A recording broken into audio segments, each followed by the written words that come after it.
You should be at Agram at 10:20. We'll report back then. I'm looking for LAM 470. A jet plummets from the sky in Namibia, killing everyone on board. I have never seen an airplane this destroyed. The wreckage gives investigators their first big clue. Definitely made by the engines. There were two depressions at the very beginning of the debris trail. The plane was level. Maybe they were trying to land. But when investigators listen to the cockpit voice recorder, Something's going on in that cockpit. Turn it up. some strange sounds point to a disturbing possibility. What the hell?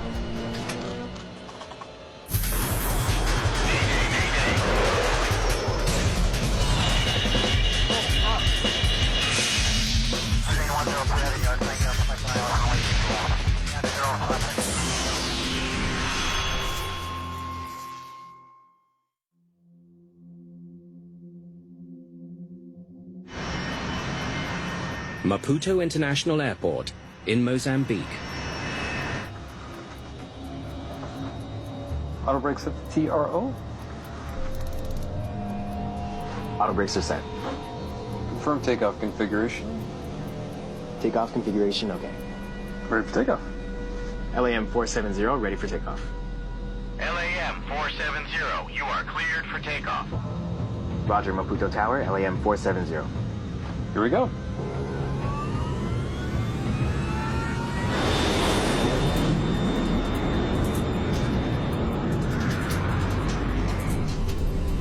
Positive rate.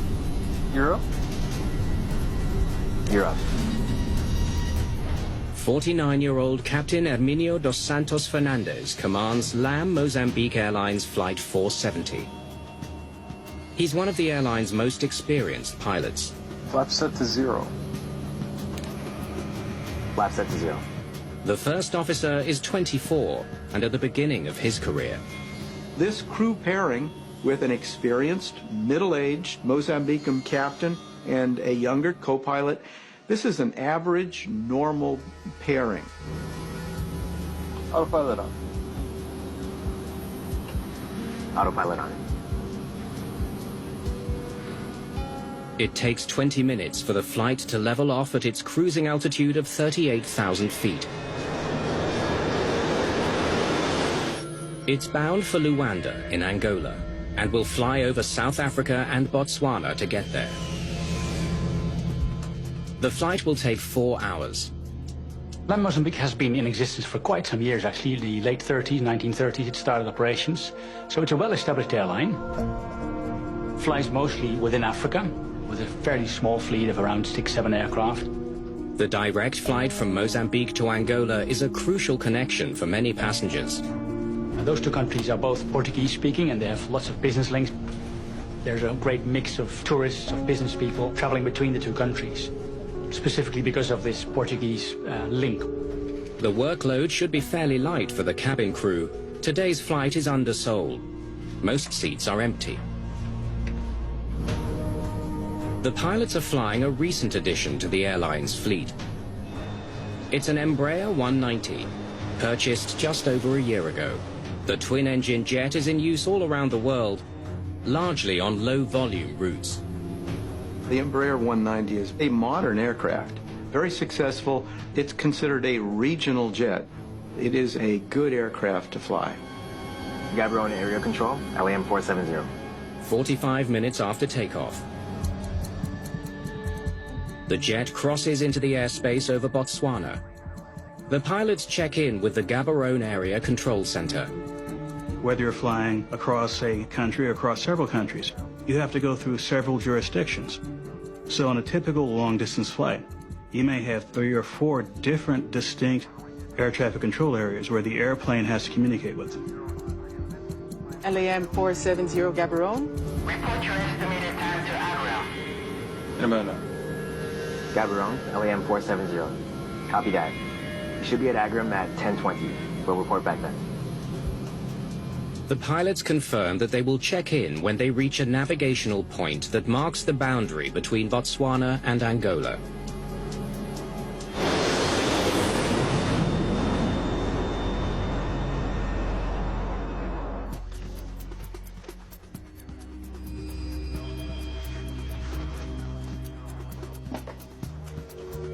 It's been an hour since the controller in Gaborone last communicated with LAM 470.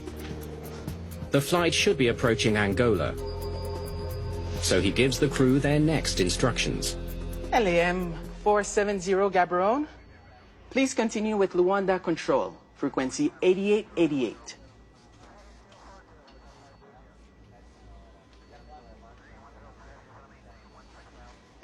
LAM 470, do you copy?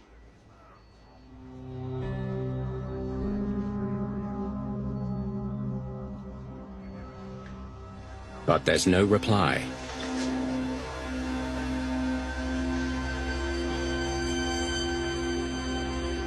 Five minutes later, the Gaborone controller contacts Luanda Control in Angola to find out if they've heard from the crew. I'm looking for LAM 470. Are you in contact? It was intended to be handed off to Angola to Luanda. Handoff never happened. Luanda called back and said the airplane's not here. 5 minutes before its expected arrival time, LAM 470 has still not contacted Luanda Control. You haven't heard anything? Neither controller knows where LAM 470 is. It has disappeared.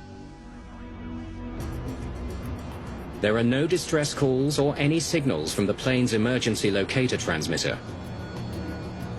Investigative agencies from the 3 countries where the plane could be are notified: Botswana, Angola, and Namibia. Last contact was at 9:19 a.m. Let's start there. Investigators from each country check their recorded radar signals to see if they can trace the missing Embraer 190. It's the Namibians who find its track. There it is. Members of Namibia's Directorate of Aircraft Accident Investigation, or DAAI, review its recorded signal. The Namibians had the radar information, showed him at cruise, and then all the way till he disappeared off of the signal, off of the radar. Okay, here we go. Starting to descend. The data shows that Flight 470 was cruising normally at 38,000 feet. Then it began to plunge towards the ground at a breathtaking speed. It's traveling really fast. They watched the signal for 6 minutes. It shows the plane falling more than 30,000 feet. Dropping in over twice the normal descent rate. That's it. It's gone. It was clear that the aircraft was at cruise and disappeared from radar some thousands of feet above ground, consistent with the aircraft either attempting to land or the aircraft having some other issue where it crashed. The radar track disappears once the plane drops below 6,600 feet. But it does show that just a few kilometers from the border between Botswana and Namibia, LAM 470 was rapidly heading towards the ground. Yeah, we're checking for airstrips in the area now. I don't see any airports near their last known location. Investigators hope the pilots were able to land at an airfield. This aircraft had an emergency where they were unable to communicate with the outside world, or they were too busy keeping the airplane in the sky to communicate, and they were maybe trying to land either at an airstrip in the area or, worst case, an emergency landing away from an airport. The 6 minutes that passed from the time LAM 470 began its descent to the time it disappeared from radar should have been enough time for pilots to call in an emergency. The question is, why didn't they? Search and rescue aircraft deploy to try and find Mozambique Airlines Flight 470.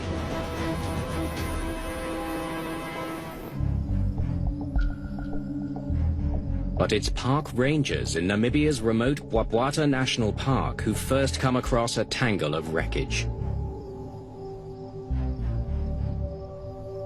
It's clearly Mozambique Airlines Flight 470. All 27 passengers and the flight crew are dead. The area where the aircraft wreckage was found in the end is a very remote area. It's sparsely populated, and it's in a very open area. The site is in a roughly 280-mile strip of Namibia, straddling Botswana and Angola, putting the investigators from Namibia's DAAI in charge. Okay, we got a lot of ground to cover. Let's find the point of impact. This was the biggest investigation they'd ever had. It was the first one involving a fatality on a large jet transport. It was an aircraft that was from outside the country, with passengers on board from several other countries. So they were under the extra pressure of having an international spotlight. I have never seen an airplane this destroyed. The team combs through the debris for any clues that could help explain the crash. The debris can tell us a lot. Just the way that the debris is reflected on the ground is very important. The last radar plot of the flight showed the plane was in an unusually steep descent moments before the crash. But the crash site adds important details. Okay, so the plane came down there and was headed in this direction, towards Luanda. Flight 470 was headed in the direction of its destination. It was not off course. Investigators look for other wreckage patterns to see what else they can learn. Right aileron. Take note. One of the things that the investigators are looking for is to see if very specific parts of the aircraft are in or near the major debris field, such as the tip of the wings, nose of the aircraft, the tail of the aircraft. Left flap. These parts of the aircraft tend to come off the airplane first if there's an in-flight breakup. They did find all those parts of the airplane. The aircraft was completely intact when it hit the ground. At the point of initial impact, investigators find two nearly identical pits. Let's get a measurement. There were two depressions at the very beginning of the debris trail.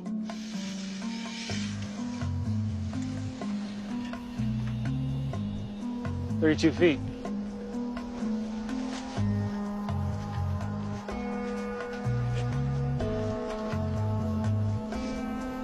That's the distance between the two engines. They had a distance between them that was roughly the distance between the engines of the aircraft. They're identical, so the plane was level. That implied to the investigators that the aircraft was relatively wings level. It's an important lead that shows the investigators the way in which the plane hit the ground. Investigators study the actual shape of the crash site. Okay, we're 487 meters from the first point of impact. The wreckage pattern is long and narrow.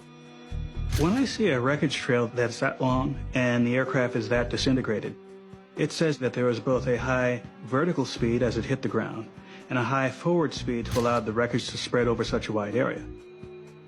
And that usually indicates that there is a very high speed, not necessarily an out-of-control high-speed impact with the ground. The extensive trail of debris suggests one possibility.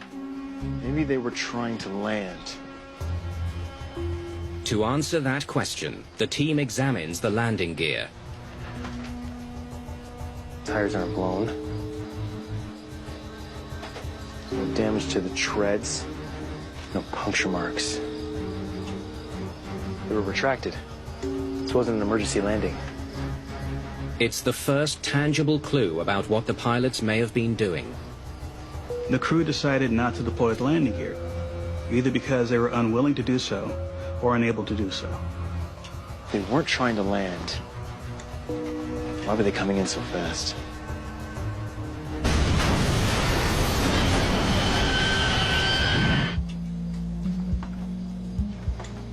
A day after the crash, there is still no evidence why LAM 470 flew into the ground in Namibia. The hope is the plane's black boxes will help solve that mystery. The handling of the flight recorders has to be painstaking, methodical, and has to be done with experience. because you don't want to do anything that will either ruin or damage the data itself. The black boxes on board Flight 470 were damaged at impact. They're sent away for analysis. Soon after, the American NTSB, or National Transportation Safety Board, joins the investigation. Anything missing? Don't think so. They send veteran investigator Dennis Jones to Namibia. There weren't many large pieces left. It's mostly all these small pieces that we found scattered all over the crash site. He's investigated air accidents throughout Africa since 1996. And they weren't trying to land? No, there was no evidence of an emergency landing. Show me what else you've got. I was very impressed with the Namibian investigators. They had set up the scene very, very well. Many crash sites I get to are very chaotic. They came in at a low angle, so we think that the pilot had control. Any signs of in-flight fire? No. The soot patterns indicate that the fire was post-crash. It seemed like whatever fire damage was associated with the impact, not anything that was in-flight related. Jones has worked dozens of plane crashes, but even he's baffled by the evidence from the crash site. Almost no crater at all? There was no big crater in the ground. So that suggested to me that there was some sense of controllability. This is a puzzling clue. If the pilots had control of the Embraer, why did it crash? We were not ruling anything out. It's just that, okay, what should we rule in? We may have missed something. Maybe we overlooked something.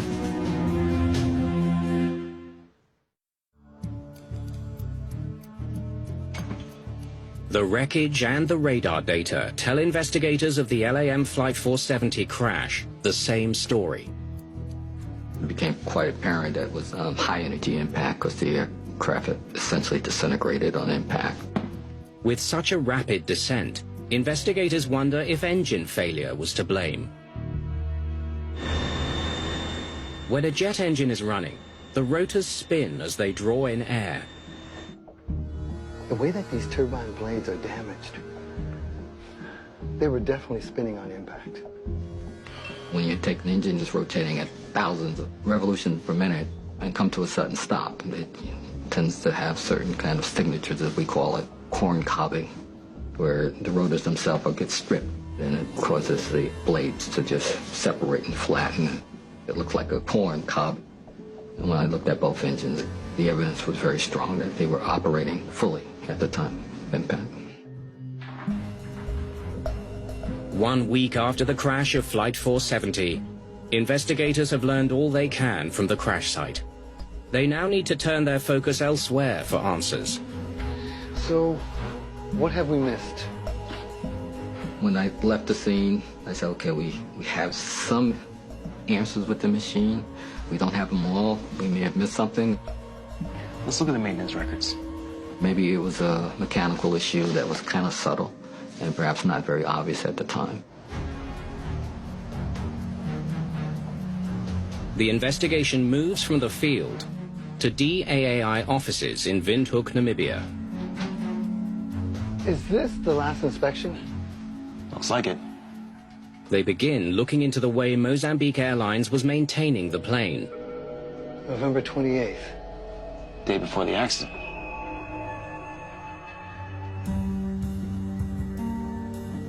Everything seems to be done by the book. The Embraer 190, purchased brand new just a year ago, has a spotless record. The maintenance records of this aircraft were excellent. It was well maintained by LAM Mozambique. Yeah, there was nothing wrong with the aircraft. There were no major system failures that had been repaired recently. No deferred maintenance that would have affected any major system. It in fact had a fairly intense inspection, roughly a day before the event. Here we go. Nothing that said that the airplane itself was anything other than in top shape when it took off.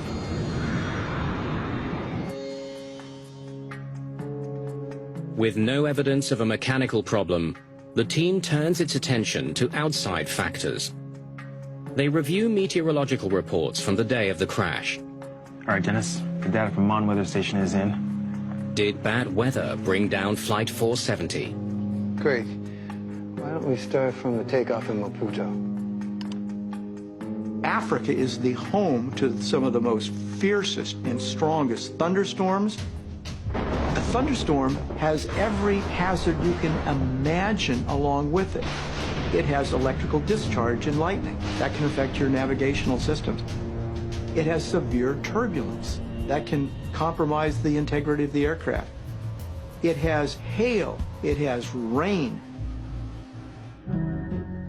The team scrolls through a series of satellite images spanning the duration of the flight. Just some scattered clouds 3,000 feet throughout the flight. Nowhere near their cruising altitude. There wasn't anything in the weather that we became aware of that would explain why this airplane was down on the ground. What was the wind like? Nothing stronger than 11 knots, so no problem there. When the environment doesn't have anything that was unusual, when the machine itself seems to be in operation, the area that investigators tend to go to is the operation of the aircraft. That is, were the captain and the first officer working appropriately to execute procedures in the right sequence? With both the machine and the environment ruled out, investigators have only one more avenue to pursue. Okay, let's look into the pilot records. Were the pilots responsible for the crash of Flight 470?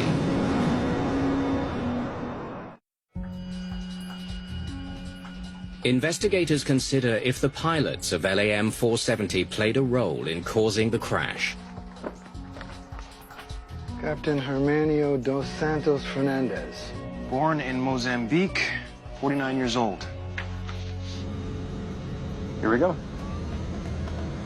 How familiar was Captain Fernandez with the Embraer 190? Positive rate. You're up. You're up.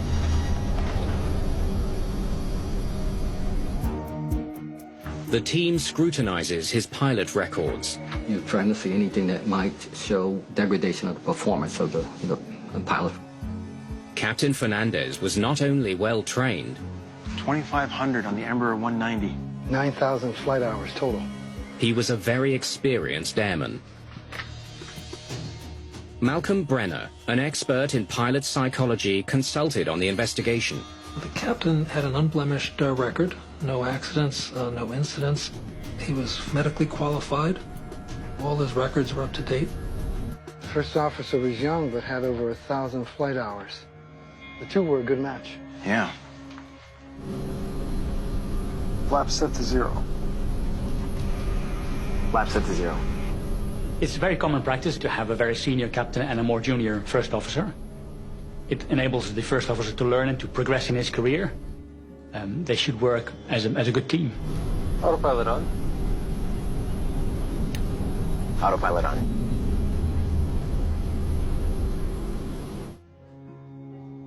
Investigators have exhausted all available avenues of inquiry and come up empty. The crash remains a mystery. Any news on the recorders? Not yet, but I'll check in. Okay. 2 weeks after the crash, the flight data and cockpit voice recorders are finally ready for analysis in Washington, D.C. We're eager to see what the recorders had to tell us, because the recorders will help us with what the strategy will be for the rest of the investigation. Okay, we're ready for playback. Gaborone Area Control, LAM 470. LAM 470, Gaborone. Report your estimated time to Agram. Hermano. Gaborone, LAM 470. Copy that. We should be at Agram at 10:20. We'll report back then. Investigators listen to the recording carefully and hear something that piques their interest.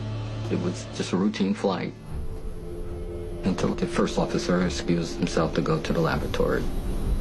I'm gonna step out to the toilet. Do you have the controls? No problem.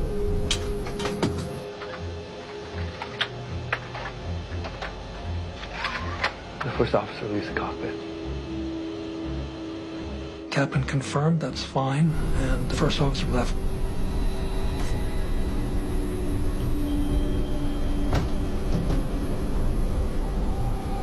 From that point on, it was quiet.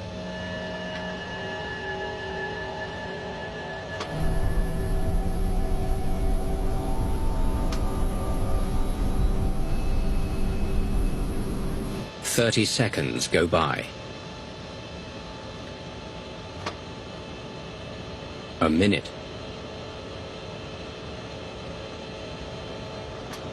6 minutes of near silence on the CVR. Just sound like normal things going on.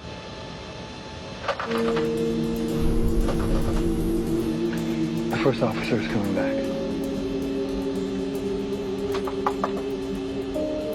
All of a sudden you hear knocking on the door.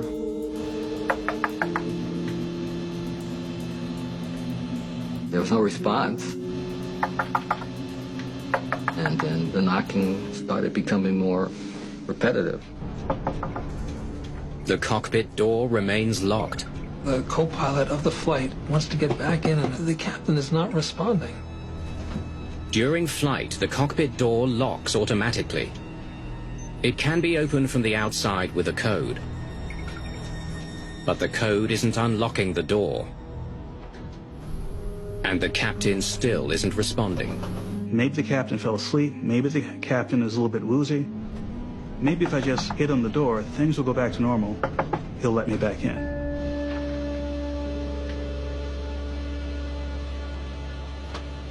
High speed, high speed, high speed. What's high going on? speed. The recording becomes even more disturbing. Sync rate, sync rate, sync rate, sync rate, sync rate, sync rate. Then we heard the ground proximity warning system saying pull up. Marine, pull up, pull up, pull up. That was the first sense that we knew that the airplane was even headed down. Marine, pull up, pull up, pull up.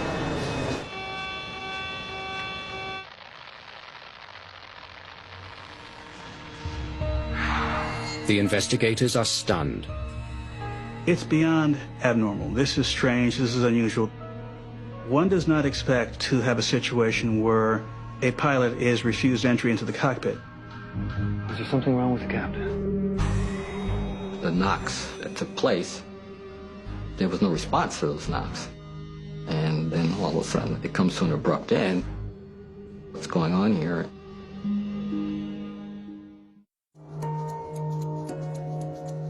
The investigation into the crash of LAM Flight 470 has uncovered a shocking clue. The first officer was locked out of that cockpit for 6 minutes. Right up until the plane crashes. And it sounds like the captain did nothing to avert the crash. Sync rate, sync rate, sync rate, sync rate. Here's an authorized crew member is trying to get back to his position and isn't being allowed in. That's completely abnormal. We need to figure out what went on in that cockpit. The authorized co-pilot of the flight wants to get back in. Why isn't the captain responding? Go back to the moment the first officer leaves the cockpit. The team wants to review the cockpit voice recording more carefully. Did they miss anything the first time? Let's check for incapacitation. Subtle incapacitation is a situation where a person appears to be normal, both physically and mentally, but for some reason, they're not performing up to standard. I'm gonna step out to the toilet. Do you have the controls? No problem. Isolate the captain's mic and turn it up. They're not thinking straight, they're not moving as quickly or with as much dexterity. One of the kinds of subtle incapacitation that can happen is hypoxia, that is a lack of oxygen. I can hear him breathing. He can still breathe and be incapacitated.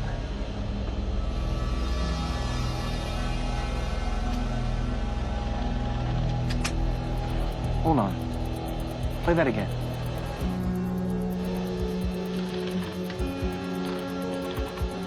Something's going on in that cockpit. The captain's doing something. You hear clicking sounds. It seems as though a pilot that was on the flight deck was operating some mechanisms. We couldn't tell exactly, but it sounded like rotating of dials, probably associated with the autopilot. But we didn't know. We just can hear clicking sound going on.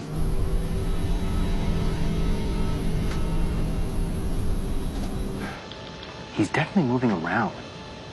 We could hear movement. So there seemed to be someone who's conscious. What's he doing? Inputting flight commands? What they didn't hear was even more unusual. They didn't hear a single word coming out of the mouth of the captain. Not a word to the first officer, not a word on the radio, not even a word to himself. There was silence on his side. The recording leads to a grim hypothesis. Once the investigators heard what was happening, it dawned on them that there was some sort of deliberate action on the part of the captain. A captain making inputs but not letting his first officer back into the cockpit forces investigators to consider a disturbing possibility. That the captain's actions were deliberate.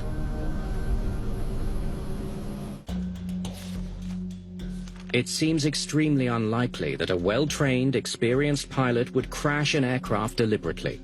The team needs to rule out all other possibilities before making that determination. We knew nothing about the profile of this aircraft, what it was doing. Once you get that information, now you can correlate it with the cockpit voice recorder. So, can we agree that the FDR confirms that there was nothing wrong with the aircraft? Before you start to seriously consider deliberate action, you want to make sure that you understand that all the alternatives really do not explain it.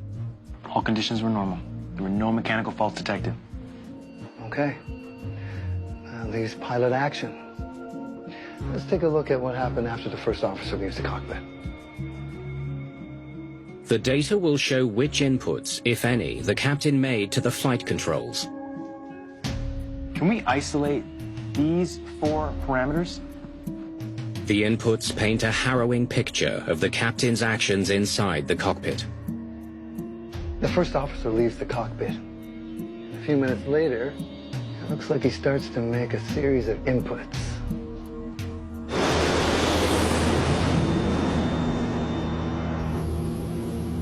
I'm gonna step out to the toilet. Do you have the controls? No problem.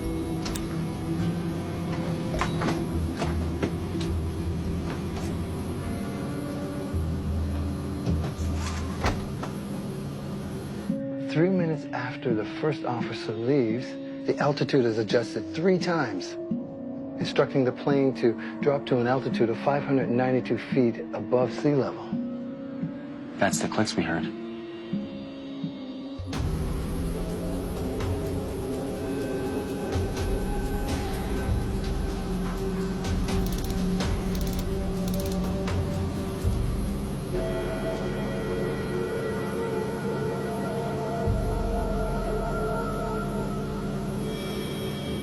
.592 feet is well below ground level in that area. He was flying it on autopilot, which is the way you would normally land an airplane. 3 minutes later, the first officer returns to the cockpit.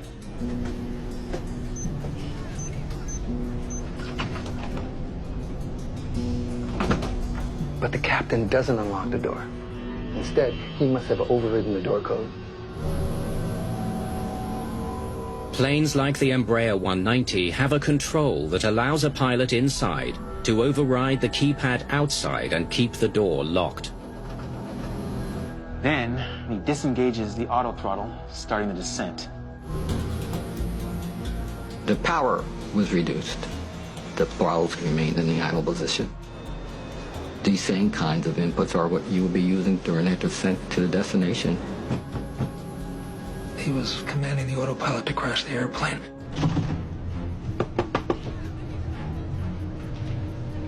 I can't get in.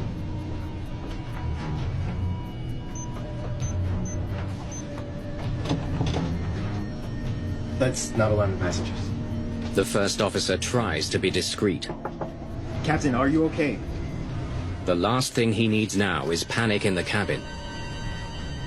The first officer pounding on the door, the captain makes one last move. He employs the speed brake. The speed brake raises the plane's spoilers. Deploying the spoilers is completely outside normal procedures. The speed brakes increase the vertical speed of the aircraft. The airplane was descending at about 5,000 feet per minute. Within a minute of deploying those speed brakes, it went up to a maximum of just over 10,000 feet per minute.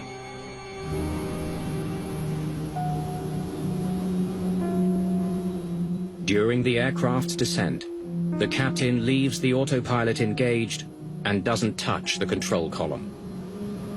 The inputs he was making shows that the captain had a very, very thorough knowledge of the aerodynamics of the aircraft, the behavior of the systems, the effect of which was to have a very smooth, very consistent descent from cruise all the way into the ground.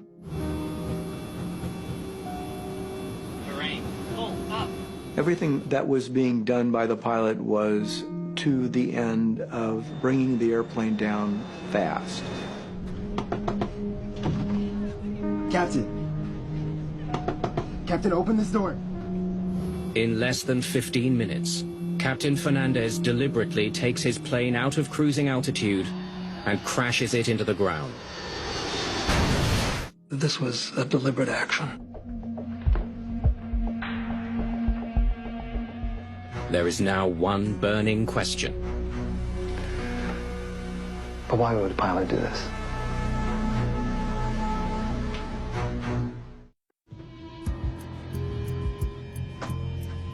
Captain Herminio dos Santos Fernandez was a seasoned pilot with one of Africa's best airlines. What made him fly LAM 470 up to 38,000 feet and then crash it into the ground? What we do know is that it took about 2 minutes until the captain locked the door, and that it took about an additional minute until he initiated the descent. So during that time, you have to assume that he was thinking about life, about whether he'd want to do something like this. Okay, all right. Did you know Captain Fernandez personally? The investigation digs into the captain's life, current and past. And did he ever seem depressed?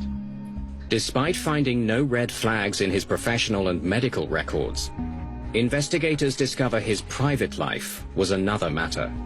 The investigators found a number of traumas in the captain's background. He'd been separated from his wife for almost 10 years, but that divorce proceedings had not gone through. Heart problems. His youngest daughter was undergoing heart surgery about that time, which would have been very stressful. And if that is not trauma enough for one man. 1 year before, the captain's eldest son had died in a car crash, which was believed to have been suicidal. It was almost 1 year to the day? The anniversary of the son's death would have been about the time of this accident, just a few days before. And so certainly it would have been on his mind. Captain Fernandez, pleasure to see you again. Hello, sir.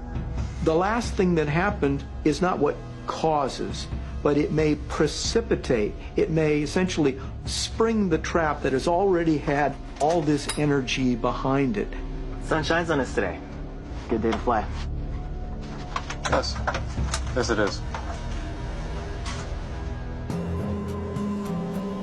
After the investigation of LAM 470, air safety experts struggle to explain what motivated the captain.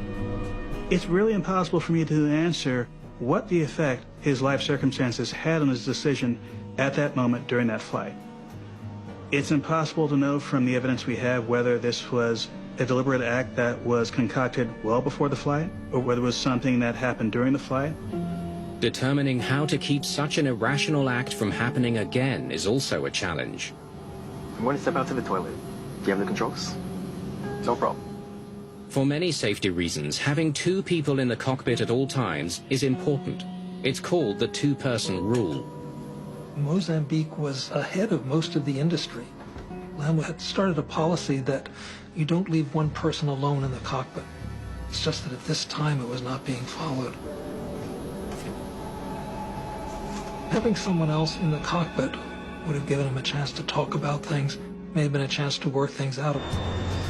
But the horrific circumstances surrounding the crash of Flight 470 and the death of 33 people gets little attention worldwide. If an accident happens in the first world, it's being picked up by many more media houses sometimes than when it happens in Africa. It might have had a much bigger impact and led perhaps quicker to measures from the international aviation community to address these aviation mental health issues. Then, on March the 24th, 2015, a little more than a year after the crash of Flight 470, Germanwings Flight 9525 disappears from radar over the French Alps. Just like LAM 470, a pilot locks the other pilot out of the cockpit, makes a calculated series of flight control inputs, and lets the autopilot fly the plane into the ground. It's as though he was familiar with the LAM 470 report, based on the sequence of events that took place. The investigation reveals this crash was caused by the deliberate actions of the first officer. Any attention to the LAM accident would have benefited industry, and very possibly would have started procedures in place that could have prevented Germanwings. Germanwings did not have a policy of having a second person in the cockpit, and that's something that you learned from LAM that may very well have prevented what happened. Publicity around the Germanwings crash provokes a demand for action in the airline industry. Since these accidents, the industry realizes the importance of psychological well-being and screening pilots, and specifically the rule about having two people in the cockpit at all times. There's been a great deal of momentum towards adopting that universally. The world woke up to this issue after Germanwings, because it became a bigger focus of the press attention than the accident in Mozambique, unfortunately. But ever since, we are working as an industry to put into place a much better aviation mental health package. A system which will hopefully help us prevent these kind of accidents in the future.